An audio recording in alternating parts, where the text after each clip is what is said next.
So this morning, I just had an experience I want to talk about. The pastor of my church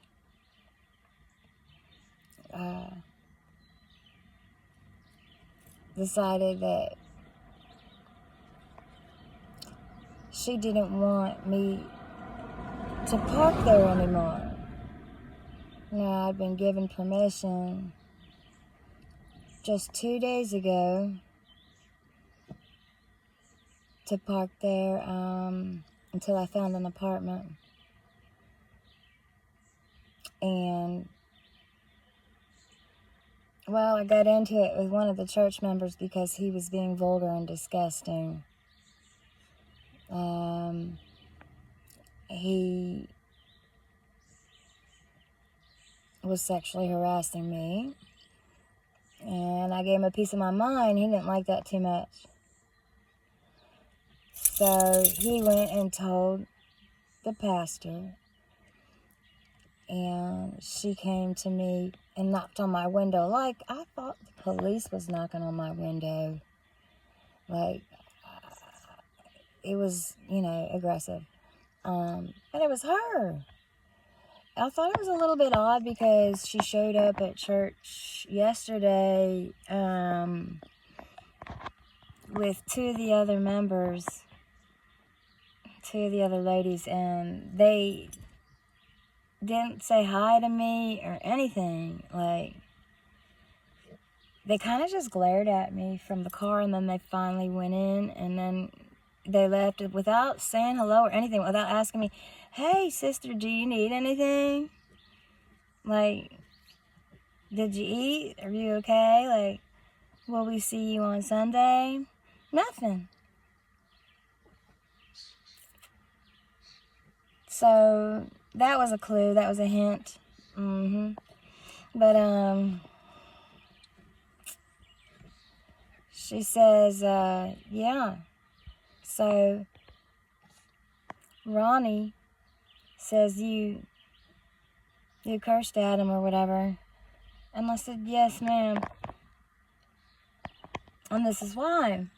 And I showed her the messages that he was sending me that were very inappropriate. And her response was, "Oh, well, he's not saved." Like, oh shit. That he's not even a Christian, she says. And I'm like, wow, I figured.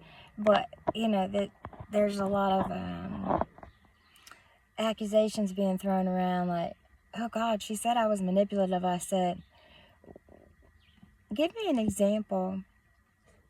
"Oh, it was because I asked, could I park in the back around the corner, within their gates, where the fence is.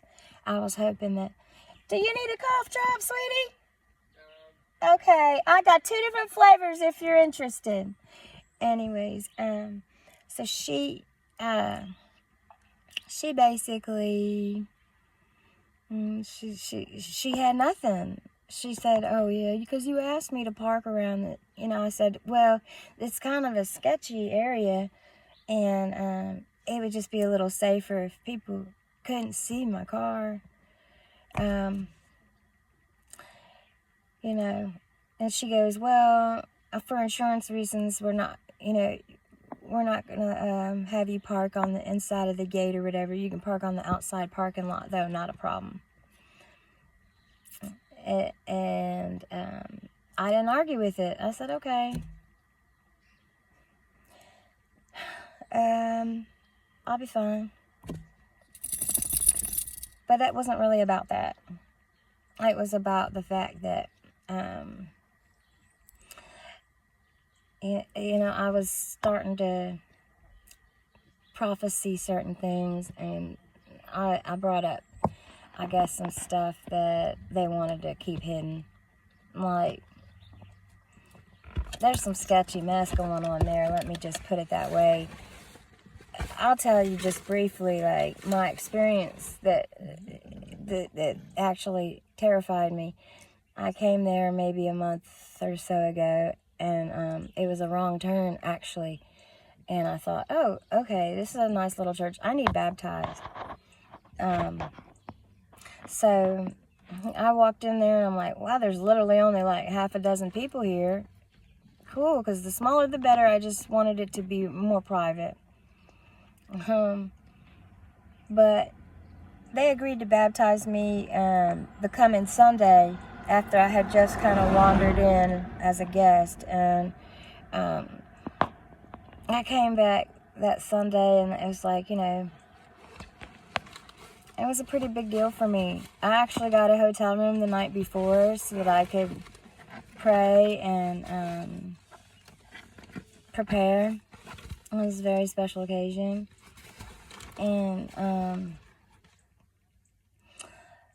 so, conveniently, the water heater broke down.